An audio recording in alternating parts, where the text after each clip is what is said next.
Hello et bienvenue sur le podcast Young, Wild and Free, le premier podcast qui donne la parole aux francophones installés au Canada pour donner toutes les clés à celles et ceux qui se posent des questions sur la vie canadienne. Je suis Hélène, ton hôte actuellement en PVT au Canada. Je te propose un moment intimiste dans lequel je te partage les hauts et les bas qui rythment la vie d'un expat, le parcours d'immigration, le marché de l'emploi, les opportunités professionnelles, la création d'un cercle amical, les différences culturelles et le coût de la vie. Ce podcast est fait pour toi si tu te poses des questions sur la vie au Canada, tu veux découvrir des retours d'expats inspirants et transparents, tu rêves de nouvelles opportunités professionnelles pour ta carrière, ou tout simplement tu es déjà au Canada et tu veux écouter des histoires de collègues expats. Je te donne rendez-vous chaque semaine pour partager mes doutes, mes victoires et mes rêves, seul ou accompagné d'invités qui ont également tout quitté pour poursuivre leurs rêves. Nous avons une mission, te raconter avec authenticité et transparence notre expérience. Bonne écoute! Hello, je fais une petite intro pour cette deuxième partie de l'épisode de Justine. J'ai voulu faire cet épisode en deux parties parce qu'il y a beaucoup de choses à dire. Donc le premier épisode, on a parlé des études au Québec, des jobs, parce qu'il y en a beaucoup qu'a fait Justine. Donc si ça t'intéresse, je t'invite à aller écouter le premier épisode dès maintenant. Et dans cette deuxième partie d'épisode, on va parler d'hospitalisation, d'assurance et de la perte d'un proche lorsque l'on vit au Québec. Je te souhaite une belle écoute. En préparant l'épisode, tu m'as confié le fait d'avoir perdu ta maman lorsqu'elle est venue te rendre visite à Montréal. Est-ce que c'est ok pour toi d'en parler? Est-ce que tu peux expliquer ce qui s'est passé? Oui, tout à fait. Donc, en fait, mes parents m'ont rendu visite en décembre 2018. Donc, on était partis faire un petit tour du Québec. Puis, des fois, on trouvait avec mon père que ma mère avait comme des comportements étranges, mais on ne soulevait pas, on a fait nos activités, etc. Puis, on est retourné à Montréal. Mes parents devaient encore rester une semaine, 10 jours à Montréal. On s'est installé dans leur Airbnb. Puis, à l'entrée du Airbnb, en fait, ma mère a fait un malaise comme elle s'est évanouie. Donc là, j'ai appelé le 911. D'ailleurs, pour ceux qui ne le savent pas encore, le 911, c'est l'équivalent du 18 et du 15. Donc au Québec, c'est le numéro d'urgence. Donc les pompiers sont arrivés, ma mère reprenait connaissance. Puis comme ils l'ont embarquée, puis là, elle avait l'air tout à fait normale. Elle discutait normalement, puis elle disait aux pompiers, faites attention à ce que vous me faites. Je suis du milieu médical, je connais. Bref, ça allait bien être transporté dans un hôpital. Nous, avec mon père, on suivait l'ambulance, etc. Puis arrivé à l'hôpital, on commençait à faire le dossier d'entrée puis remplir tous les formulaires parce que quand tu n'as pas la carte d'assurance maladie, bah, tu dois remplir tout un tas de formulaires et tu dois payer en avance les frais de l'hôpital. Je sais pas, ça devait être 2000 $, 3000 au total, quelque chose comme ça. Puis là, tout d'un coup, ben, ma mère elle était dans une salle d'attente, puis tout a changé. C'est devenu une situation très étrange. Je ne rentrerai pas dans les détails parce qu'on ne veut pas savoir ce genre-là de détails. Puis comme on nous emmène à l'extérieur, et là, s'en est suivi une très, très, très longue période d'attente. Donc on a commencé à appeler mes frères et sœurs pour les prévenir de qu'est-ce qui se passait. Donc à ce moment-là, ma sœur était en France et mon frère était en Australie. Donc c'était un sacré bordel. Puis finalement, on a vu un médecin qui nous a informé que ma mère partait d'urgence en fait à l'hôpital universitaire de Montréal pour une opération du cerveau parce qu'ils avaient repéré une énorme masse dans le cerveau, ce qui faisait en sorte que ça expliquait pourquoi il y avait eu des comportements un peu étranges par l'avant, parce que forcément, quand notre cerveau a comme une masse, ben, il peut pas agir correctement. Puis comme elle a été opérée donc d'urgence cette nuit-là, où on a alterné entre téléphone, le stress. À cette époque-là, j'étais en coloc. Donc, on dormait avec mon père dans une coloc. On dormait, c'est un grand mot. On dormait pas vraiment. On informait mes frères et sœurs, etc. Tout ça jusqu'à l'appel de la délivrance pour nous dire que l'opération s'était bien passée, qu'on pouvait venir rendre visite pour son intensif du CHUV, que forcément, ben, elle n'est pas réveillée parce qu'ils te sédatent quand ils font ce type-là d'opération et encore plus quand c'est d'urgence et qui savait pas en fait si elle se réveillerait. Enfin, c'était le mystère. Et donc là, même de son côté, mon frère, elle était déjà avec toutes les assurances au téléphone pour pouvoir être rapatrié au Canada avec ses assurances voyage, etc. C'était parti 6 mois avec ma belle-sœur donc en Océanie pour être rapatrié. Donc lui, il est parti dans un vol qui faisait un arrêt à Vancouver. Bref, grosse histoire. Puis ben, ma sœur est en France, mais elle était enceinte. Et pas enceinte de 3 mois, elle était enceinte de 6 mois, 6 mois et demi, 7. Donc, elle ne pouvait pas venir. Et elle, de son bord, depuis la France, elle appelait tous les médecins qui étaient reliés aux assurances de mes parents pour comprendre comment tout ça allait se passer. Parce que oui, il y a des factures. Donc, nous, à l'hôpital, qu'est-ce qu'on venait nous voir? On recevait des factures, 15 000 $, 20 000 $. des choses comme ça. Et là, tu te demandes, hey, comment tu vas payer tout ça? Comment ça s'organise? Parce que tes parents, ils avaient une assurance en tant que voyageur. Oui, ben, déjà quand tu réserves avec ta carte bancaire, tu as toujours les assurances ben, avec tes cartes bancaires, là, les visas, etc. Puis comme mon père ayant été toute sa vie toujours très malade, ma mère prenait toujours 10 000 assurances supplémentaires au cas où qu'il se passe quelque chose pour mon père parce qu'on savait qu'il avait des besoins spécifiques. Il s'avère que ces 10 000 assurances-là auront été utiles pour elle finalement. Et donc, ben, qu'est-ce qui s'est passé? Mon frère est arrivé, ma sœur continue à s'occuper des assurances. Pour l'anecdote, mon frère est donc arrivé à l'aéroport à Montréal alors qu'il faisait -30 en tongs et en chapeau de paille. Tout le monde l'a regardé très très bizarrement à l'aéroport et leur sac à dos était resté coincé à Vancouver. Donc il est sorti en tongs. Bref, c'est la petite histoire drôle dans, dans l'histoire moins drôle. Puis là, on a passé en fait 3 semaines à l'hôpital à attendre de savoir si ma mère se réveillait pas, puis c'est quoi qu'elle avait en fait dans le cerveau, parce que ça prend des biopsies pour savoir qu'est-ce qui se passe. Donc là, toujours encore avec les assurances pour essayer d'avoir un hôtel à proximité de l'hôpital, tous ensemble, pour qu'on puisse se rendre tous les jours à l'hôpital. Puis en fait, finalement, vous voyez, elle se réveillait, mais elle n'avait pas les réflexes que devrait avoir une personne quand elle se réveille. Puis moi, en fait, c'était pendant le début de mon 2e semestre à l'université d'échange. Donc pendant les 2 premiers mois du semestre, je suis pas allée en cours. Puis donc je dealais ça aussi avec l'université pour leur expliquer la situation, comment je faisais pour rattraper les cours et aussi avec mon université d'accueil en France parce que j'étais dans le cadre d'un échange. Donc il fallait aussi prévenir l'université d'accueil que je n'allais pas à l'université là. Enfin, il y avait tout cet arrimage-là à faire. L'arrimage des assurances parce qu'il se posait la question du rapatriement. Est-ce qu'on peut rapatrier la personne tant qu'elle est vivante pour être soignée en France ou pas? Donc ça, c'est ma sœur qui s'occupait de tout ça depuis la France parce que c'était très compliqué à joindre parce que c'est beau être 24-24, oui mais non, avec beaucoup d'heures d'attente de différents intervenants, puis en fonction de quelle est l'assurance, tu as droit à 10 000 intervenants nécessaires. Et aussi, sachez que si en France, au PAN ou peu importe, ont des assurances auto, eh bien, les assurances voitures couvrent. Tu peux trouver de l'argent sur les assurances voitures pour couvrir des parties du voyage. Toutes les assurances, les habitations, les voitures, toutes les assurances possibles et inimaginables, tu peux arriver à trouver des fonds pour les autres assurances. Parce que le nerf de la guerre était là, c'est que ici, donc au Québec, tes assurances sur tes cartes, des assurances qui vont jusqu'à 1 million de dollars. Les assurances en France, la plupart du temps, sur les cartes bancaires, les Gold, etc., sont autour de 150 000 euros. 150 000 à 300 000 euros, c'est maximum. Là, je te fais un range. Alors, c'est sûr qu'il y en a plus, il y en a moins. Là, c'était une carte basique, ça sera moins la couverture. Sauf que le coût des soins est très différent. Ouais. Atteindre 150 000 euros, ça va très vite au Québec. Atteindre 150 000 euros en France, c'est beaucoup plus lent. Donc, c'est ça. Ma soeur a ratissé tous les contrats, tout a été appelé. Elle a appelé ça pendant que nous, on passait toutes nos journées auprès de ma mère à apprendre comment se déroulait le système de santé au Québec, parce que c'est tout à fait différent. Les interactions avec les médecins, les infirmières, la découverte de ce qu'est un inhalothérapeute, c'est les personnes qui branchent l'air, qui s'occupent de tout ce qui est au niveau respiratoire de la personne. En France, en soi, c'est soit les anesthésistes, soit les infirmiers qui font ça, ou les médecins. Donc, on a découvert tout ça et on a passé toutes nos journées là-bas jusqu'au résultat de la biopsie qui annonçait que la forme de cancer, parce que c'était un cancer finalement qu'avait ma mère, était quelque chose de très rare et très agressif, qui était donc arrivé comme ça d'un coup, là. Assez fulgurant, puis que même si elle se réveillait, en fait, ça serait à vita aeternam il faudrait déjà réussir à soigner ça, puis ça reviendrait en fait sans arrêt. C'est quelque chose qui peut pas s'arrêter, le cancer dont elle était atteinte. Et puis comme dans tous les cas, elle ne se réveillait pas vraiment, c'était comme une mort cérébrale. Son corps agissait, mais son cerveau n'était plus là. Mais là, on a dû prendre la décision de la débrancher pour la laisser partir et de commencer à voir les assurances, mais pour les assurances, la partie funéraire. Et Ouais. ça aussi, c'est un drôle de chemin, parce que c'est pas parce que c'est des assurances funéraires qui sont empathiques. Vraiment pas. Pour toute la partie médecin, tu disais que c'était un petit peu différent avec les échanges, etc. Est-ce que, bon, je sais pas si tu as eu à vivre des hospitalisations en France, mais est-ce que tu remarques une différence quelconque? Est-ce qu'ils sont, je sais pas, plus sympas, plus dans Mais l'empathie?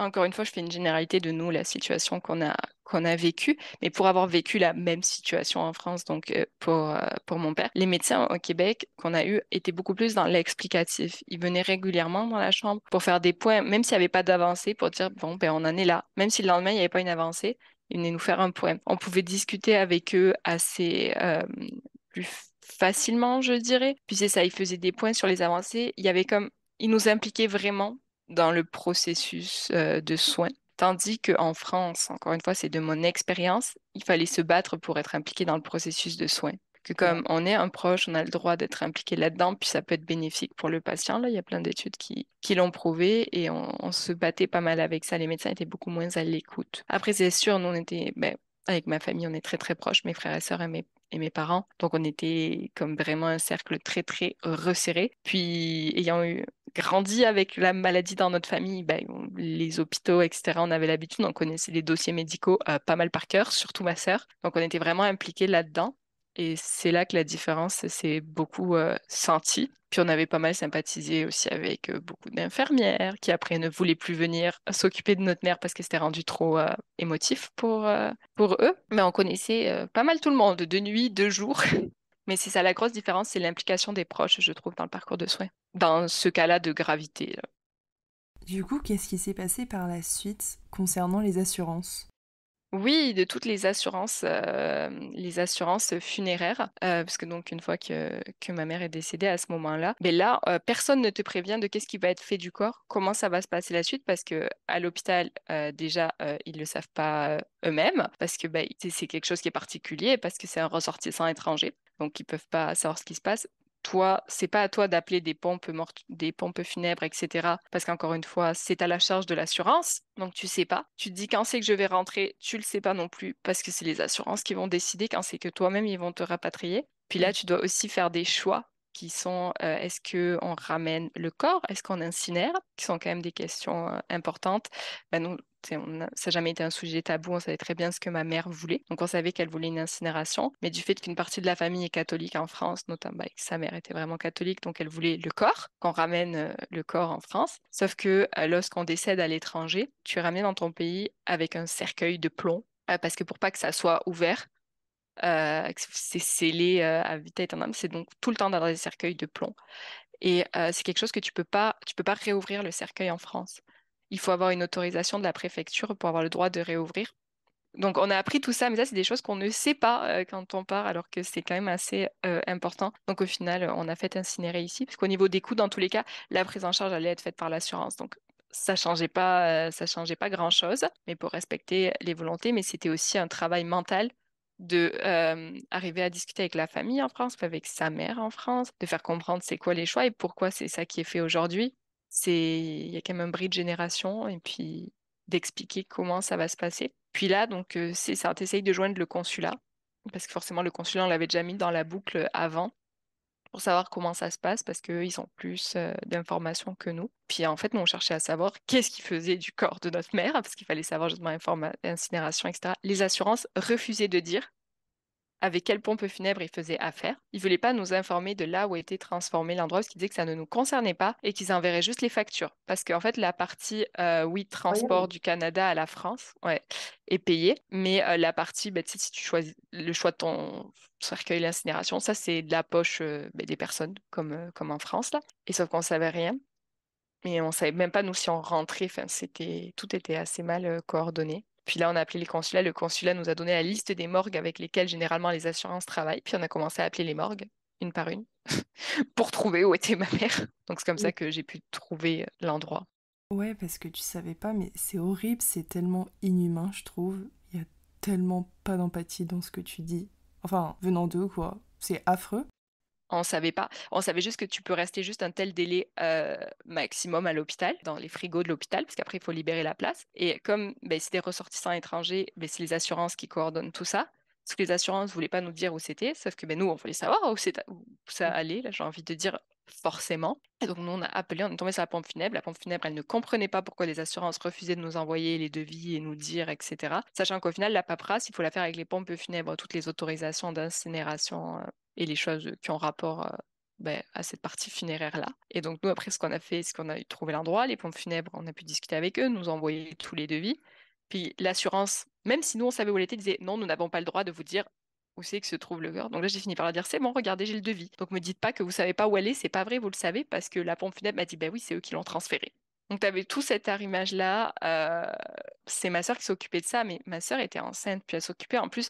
d'avoir toute la famille au téléphone, tout ce que tu veux. Donc au final, c'est moi qui ai pris les pompes funèbres au téléphone. Je pense que j'ai pas été la plus grande personne sympathique au téléphone avec les pompes funèbres. Rendu un moment, tu es dans une situation délicate, puis les pompes funèbres juste te donnent pas de réponse et ont zéro empathie et traitent la personne qui est décédée comme étant un objet.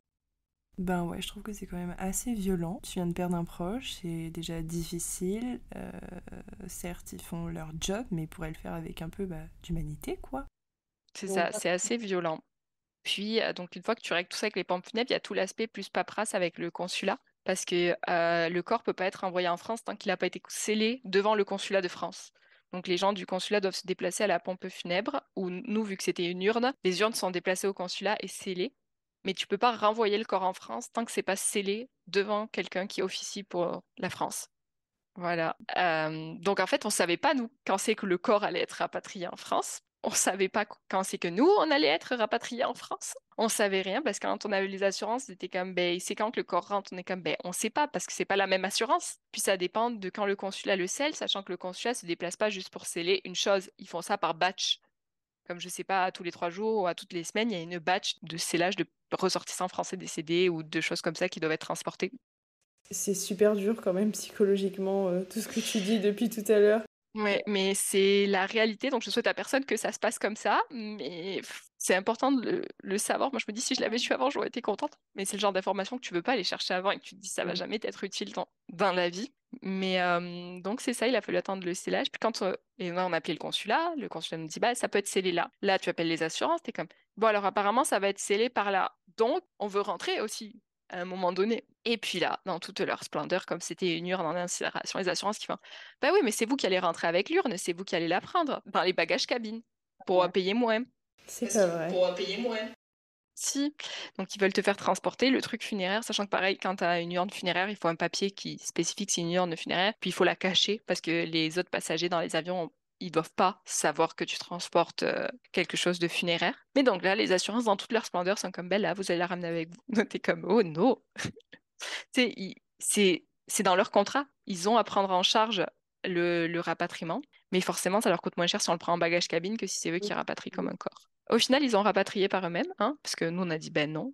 Donc ça, puis là, il fallait rajouter des valises, avoir les billets pour tout le monde. Puis il y avait ma belle-sœur, elle n'avait pas droit à ce qu'on lui paye son billet. Les billets, ils coûtaient 3 000 € pour rentrer. Ah non, ça a pu être remboursé plus tard par d'autres assurances, et puis il y avait un nombre de personnes limité parce que les assurances prenaient en charge 2 personnes, on était 4, donc il fallait chercher avec d'autres assurances pour pouvoir se faire prendre en charge, tout coordonné pour tous être sur le même avion. Parce qu'au début, ils nous mettaient un peu sur des avions différents. T'es comme, non, on va rentrer ensemble. Non mais ils ont aucune logique quand même déjà de pas avoir beaucoup d'empathie, ils pourraient quand même faire un petit effort. Non, ouais, c'était vraiment comme ça. Puis ben, après, il fallait organiser les obsèques en France, sauf que donc il fallait contacter une pompe funèbre en France pour prendre en charge le corps qui arrivait par avion, mais on ne savait pas quand ça arrivait. Donc tu disais aux pompes funèbres, oui, ben, il y a quelqu'un à prendre en charge, mais quand? Ben, ils vous le diront sûrement à un moment donné. Et c'est ça, ils ont prévenu les pompes funèbres comme 24 heures avant de quand c'est qu'arrivait le corps, parce que nous, on n'était pas au courant non plus. Et là, ben, il faut prévoir les obsèques illico presto. Voilà, donc ça donnait à peu près ça. Donc ça, c'est un peu le processus quand tu décèdes à l'étranger. C'est Et une sacrée charge. ouais. Et puis finalement, vous avez réussi à limiter les frais ou vous faire rembourser l'intégralité des frais qui avaient été avancés grâce aux assurances? Oui, finalement, alors ça a pris vraiment longtemps, mais les frais ont quand même pu être remboursés. Et puis il y a eu vraiment beaucoup de solidarité dans le village. Mais comme ça, mon père était agriculteur, il exploitait avec son frère une ferme. Donc ils étaient tous les deux ensemble. Donc forcément, ils travaillaient pas, ils étaient au Canada à cette période-là. Il y a au village la coopérative qui a comme payé un employé agricole pendant toute la durée. Mon père pouvait pas être là. Il y a beaucoup eu d'actes de solidarité. Donc ça a bien été, mais ça a été un gros stress, tout ça. Et donc une fois que les obsèques, c'est ça, hein, ont eu lieu en France, toi après t'es rentré au Canada directement, t'as passé du temps un peu avec ta famille? Ah ben, je suis rentrée directement parce que entre-temps, il a fallu, ben, pendant qu'on était à l'hôpital, que je fasse un choix sur qu'est-ce que je faisais de mes études. Parce que c'était le dernier semestre, donc de ma dernière année de licence. Puis j'avais soit le choix, tu restes au Québec, tu valides comme ça, tu te débrouilles, soit tu rentres en France, mais c'était quand même compliqué, j'aurais pas pu reprendre en cours de route le semestre en France, parce que j'aurais pas été inscrite dès le début. Soit ben, j'allais devoir faire un rattrapage l'année d'après pour un semestre, donc attendre 1 an pour passer le semestre qui me manquait et pas savoir que faire entre-temps. Donc moi, j'étais comme, bon, eh ben, je vais repartir au Québec. Je suis restée 15 jours en France pour les obsèques, même pas 10 jours. Puis c'était comme, allez, je repars et je m'y remets. J'arrivais en pleine période de mi-partiel, sans avoir mis un seul pied en cours avant. Puis à ce moment-là, mon frère et ma belle-sœur étaient revenus avec moi parce que c'était prévu de longue date qu'ils soient en vacances à ce moment-là avec moi au Québec. Et puis est partie une grosse session de bachotage très intense en 3 jours pour passer mes partiels sur les cours où j'avais jamais été. Parce que les profs, comme j'avais contacté l'université avant, j'avais les cours, mais ils me les envoyaient où je me débrouillais pour les récupérer. Mais en 3 jours, c'est ça. Ça a été une grosse session de bachotage. Comment t'as géré toutes ces émotions j'imagine beaucoup de tristesse, mais à la fois de l'énervement contre certaines assurances, du Mais stress. je pense qu'à ce moment-là, en fait, quand t'es en plein dedans, t'as pas le temps d'y penser. Enfin, tout s'enchaîne tellement, t'es tellement dans l'urgence. Tes émotions, oui, elles existent parce que t'as un mélange de tristesse, mais en même temps, on avait un moment de quelque chose de d'heureux parce qu'on était, bah, à part ma sœur qui malheureusement ne pouvait pas être là, on était tous unis, puis il y a quelque chose de beau quand même de voir à quel point il y avait de l'amour là-dedans. Mais t'as pas le temps de souffler et de penser parce que tout est toujours intense. Puis c'est ça, il y avait la suite, il fallait récupérer les cours, fallait faire la session. Puis moi j'avais toute ma vie ici. Enfin, c'était vraiment pas le temps de penser. Et je pense que pour nous tous, que ce soit mon père, mes frères et sœurs, tout est retombé comme un soufflé par la suite quand on a eu le temps de réaliser qu'est-ce qui venait de se passer. Parce que quand tu es dedans, tu le sais que c'est quelque chose de grave qui est en train de se passer. Mais c'est pas comme ça que tu as prévu dans la vie que, que ça se passe. Tu te dis pas, mais surtout que, encore une fois, ma mère était jeune, enfin, elle avait début cinquantaine. Tu sais, c'est pas, t'es pas en train de penser à ça. Moi, si on m'avait dit qu'à 19, 20 ans, j'allais me retrouver là-dedans, je t'aurais dit, hey, c'est pas possible. Puis t'es dans l'urgence, donc t'as pas le temps d'y penser. C'est le retour à la réalité qui est violent. Et justement, tu fais la transition avec ma prochaine question. Si t'as pas pu accepter le changement et tout ce qui s'est passé au moment voulu, comment t'as vécu ça après? J'ai fait n'importe quoi. C'est tout retombé d'un coup du coup? C'est ça, c'est tout retombé d'un coup. Ben, au début, c'est ça, il y avait mon frère et ma belle-sœur qui étaient là avec moi pendant 15 jours quand je suis retournée au Canada après les obsèques. Et ma meilleure amie, c'était prévu depuis longue date qu'elle vienne une semaine, 10 jours. Donc là, ça allait bien. Puis ben, après, je me suis retrouvée toute seule. Et il y a eu comme un dédoublement de personnalité de ma personne. Je suis quelqu'un de calme, de posé, plutôt optimiste. Puis tout d'un coup, je suis devenue une personne. Je sortais tout le temps, je buvais tout le temps, je faisais n'importe quoi. Mais jamais dans le danger. Mais je faisais des trucs que j'aurais jamais fait dans ma personnalité normale. Comme ça, je suis partie dans un chalet avec que des inconnus où c'est que le truc finissait en partouze. Moi, j'étais comme, oh mon Dieu, où je suis tombée où il y avait de la drogue. Moi, j'en prends pas. Et je me retrouvais là-dedans. J'étais comme, oh mon Dieu. Mais après, ça a été des mois au début, c'était vraiment bizarre parce que je faisais vraiment n'importe quoi. Puis après, ça s'est un peu calmé et c'était mieux.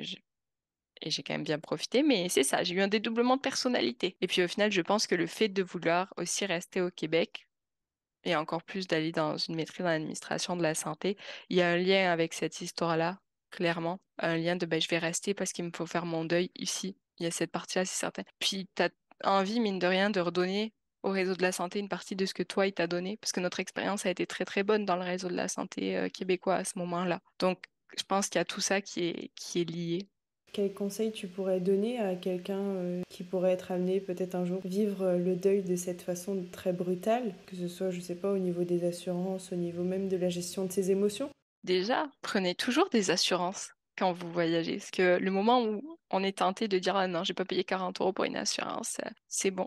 C'est vrai. On est toujours mieux d'avoir payé 40 euros que de se retrouver dans la même. Parce qu'on pense que ça n'arrive qu'aux autres et non, ça n'arrive pas que aux autres. Donc, toujours avoir une assurance. Encore une fois, ici, on a de la chance, on a des assurances à 1 million là, de dollars, mais des fois, elles couvrent juste 15 jours ou quoi. Toujours s'assurer d'avoir des assurances pour l'entièreté du voyage. Ça, c'est la base numéro un. Parce que même si c'est inutile, il vaut mieux perdre 40 dollars que de se retrouver dans la merde par la suite. Pour bien parler, désolé. Puis ensuite, de pas rester seul. Euh, Vraiment, ouais, moi j'étais entourée là par ma famille, on était ensemble et il y avait beaucoup d'amour, mais j'avais eu la chance de rencontrer des personnes avant, puis elles étaient au courant de la situation. Puis comme quand j'ai été toute seule, ben, j'ai tout le temps été avec ces personnes-là. J'avais beau faire des trucs et n'importe quoi, si ces personnes-là n'avaient pas été là, je ne sais pas comment j'aurais passé mon année. Et je pense qu'elles ne le savent même pas, elles, à quel point elles ont été importantes dans ma vie à ce moment-là d'avoir été présentes, parce qu'on se connaissait depuis pas si longtemps. Donc, parce que je suis arrivée finalement quand tout ça s'est passé, il y a juste 5 mois auparavant. Donc, on n'avait pas eu le temps de lier, entre guillemets, une relation des plus profondes, mais elles ont étaient là. Puis comme ces personnes sont toujours aujourd'hui dans mon entourage, font toujours partie euh, des personnes que j'aime le plus au monde. Donc ça, c'était super important. Puis la chose que j'ai pas fait, clairement, te faire accompagner psychologiquement, parce que non, ce n'est pas normal de vivre une situation comme ça. Et ça sort un peu de l'ordinaire. Et ça aurait peut-être été intelligent de le faire. J'allais te poser la question, est-ce que on peut se faire aider au Québec d'un psychologue, d'un thérapeute, peu importe en fait quelle forme ça prend? Est-ce que tu sais s'il y a moyen pareil que ce soit au niveau des assurances? Avec les assurances, il y avait possibilité d'avoir un peu d'aide. Honnêtement, j'ai jamais creusé là-dedans parce que on en avait assez des assurances. Puis à chaque fois, c'est un parcours du combattant pour avoir la bonne information. Mais je me demande si c'est pas mon père qui avait utilisé les clauses des assurances pour avoir droit à quelqu'un. Ici au Québec, avoir un psychologue, c'est si tu vas au privé. Bon, oui, en ce moment, il y a beaucoup de listes d'attente post-Covid, mais c'était quand même assez simple du moment que tu payes tes séances. Au public, c'est beaucoup plus dur parce qu'il te faut d'abord avoir une prescription d'un médecin qui donne la prescription au public, puis là, tu es sur une liste d'attente, mais le public te permet de ne pas payer, alors qu'au privé, tu dois payer tes séances en amont. Il y a aussi des groupes de parole. Ça, je m'étais un peu renseignée, mais les horaires n'allaient pas. Mais des groupes de parole façon les alcooliques anonymes pour les personnes en deuil, donc qui est gratuit. Je sais que j'ai déjà eu participé à des groupes de parole comme ça, mais sur un autre sujet, puis c'est vraiment aidant et c'est une ressource gratuite. Puis il y a tout plein d'associations, c'est ça, sur le deuil que tu peux contacter, des lignes d'écoute gratuites. Au Québec, il y a quand même des choses mises en place. Top, merci pour le partage de ces infos. Aujourd'hui, comment ça va? Ah, aujourd'hui, ça va. Non, toute cette histoire-là, elle est comme terminée. Le deuil, en tout cas, il est bien fait et elle ne m'impacte plus. D'ailleurs, je suis capable d'en parler sans problème. C'est peut-être un peu décousu, comment je le raconte, mais, euh, mais ça va bien. Et puis, je garde pas de cette période-là, entre guillemets, des mauvais souvenirs. Moi, je garde juste l'amour qu'il y avait. Parce que tout le monde n'a pas cette chance-là d'avoir l'amour qui ressortissait à ce moment-là. Puis je sais que avec mes frères et sœurs, on est comme liés pour toujours. Puis comme je te le disais tantôt, au final, on a vécu 2 ans et demi plus tard la même chose pour mon père, mais en France, ce qui nous a encore plus resserrés. Donc c'est ça. Je focus pas sur tout le négatif qui s'est passé. Tu sais, ça s'est passé. Il y a des choses on n'a pas de contrôle dans la vie. Il faut l'accepter. Même si c'est dur à accepter, même si on n'avait pas prévu ça, même si c'était des vacances et qu'on en est au Québec devait être super fun et au final j'aurais dû rentrer à la fin de l'année, mais la vie en a décidé autrement. Moi, je suis très philosophique et je crois beaucoup à qu'est-ce qui peut se passer dans la vie, mais il faut retenir ce qui était important puisque je me dis c'est qu'au final moi j'ai eu de la chance d'avoir des parents qui m'ont donné beaucoup d'amour toute leur vie, puis c'est pas tout le monde qui a cette chance-là. Donc oui, j'aurais aimé en profiter 40 ans de plus. Ça s'est arrêté quand j'avais 20 ans, ça s'est arrêté quand j'avais 20 ans, mais j'ai eu 20 belles années. T'as une force et un courage incroyable. Mais vraiment, ça c'est quelque chose, je dis au monde, c'est comme, il vaut mieux voir le verre à moitié plein qu'à moitié vide. Même quand c'est dur, hein, parce qu'il y a eu des moments durs, des moments compliqués, où c'est qu'on fait que pleurer, qu'on se dit, oh mon Dieu, qu'est-ce que j'ai fait pour qu'il nous arrive ça aujourd'hui? Mais ça te fait pas avancer. T'as le droit d'avoir ton moment dur, et c'est normal, et il faut l'accepter. Mais après, il faut comme se relever et voir le verre à moitié plein, puis on avance plus facilement comme ça. Donc aujourd'hui, tout va bien, t'as fait le deuil, t'as pas même si ça peut arriver bien sûr, mais t'as pas de moment de down. Les moments de down, on arrive toujours, tu sais, quand tu penses à tes parents et que tu dis ils sont plus là, quand j'imagine peut-être mon jour potentiel mariage, tu te dis, hey, je serai toute seule, le jour où j'aurai des enfants, ah, ils connaîtront juste leurs oncles et tantes, pas leurs grands-parents. Toutes ces choses-là de projection, oui, c'est difficile parce que c'est pas comme ça que tu voyais ta vie. Mais moi, je me dis que tous les jours, je suis guidée par eux, de là où ils sont, et que on va continuer à avancer comme ça. Puis voilà, mais c'est sûr que ça impacte des choses dans ma vie qui sont que, oui, quand j'avais 20 ans, non, mon but après, j'étais peut-être plus mature que le monde parce qu'on n'a pas vécu les mêmes choses, on n'a pas les mêmes objectifs dans la vie. C'est peut-être ça qui m'a fait peut-être grandir trop vite, peut-on dire ça comme ça, mais c'est comme ça. T'es en pleine réflexion sur l'ARP. Depuis le début du podcast, tout le monde me dit, moi j'ai eu mon PVT, ensuite hop, je me lance dans l'ARP, citoyenneté. Je dis pas que c'est une généralité, hein, je dis juste qu'il y en a plein qui foncent. Qu'est-ce qui fait aujourd'hui que toi t'es en pleine réflexion? Alors déjà, moi, j'avais jamais prévu de venir au Québec. C'est le hasard qui m'a amené au Québec pour l'échange universitaire parce qu'il restait que ça comme choix de destination où je pouvais postuler. Donc, je me visualisais pas du tout vivre au Canada. C'était un choix aléatoire pour une expérience aléatoire. Finalement, je suis restée du fait de tout ce qui s'est passé et de tout ce que j'ai découvert pendant l'année. Ok, c'était cool. Je faisais une maîtrise, j'ai commencé à travailler. C'était sympa. Entre-temps, il y a des lois qui ont changé au niveau de l'immigration. Avant, dès que tu avais un diplôme du Québec, tu pouvais te lancer dans le processus de CSQ, de résidence permanente. Puis la loi a changé. Il fallait faire une année de travail à temps complet. Enfin, il y avait des nouvelles modalités. Donc déjà, ça a retardé. Puis comme moi, après à ce moment-là, je suis rentrée en France, c'est ça pour accompagner mon père. Puis je suis revenue. Donc, je respectais pas les cases pour remplir cette RP-là. En soi, maintenant, je peux faire ma RP parce que je suis avec mon conjoint ici, que j'ai rencontré ici, mais qui est français, et il remplit les conditions. Donc, je vais me raccrocher dans tous les cas comme conjoint de fait avec lui. Puis là, entre-temps, il y a quelques mois, la loi a rechangé. Tu peux redemander ta RP juste quand tu as un diplôme du Québec. Donc, ils ont réannoncé cette loi-là, mais on ne sait pas quand c'est qu'elle va rentrer en vigueur encore. Mais dans tous les cas, moi, je peux me rattacher comme conjoint de fait.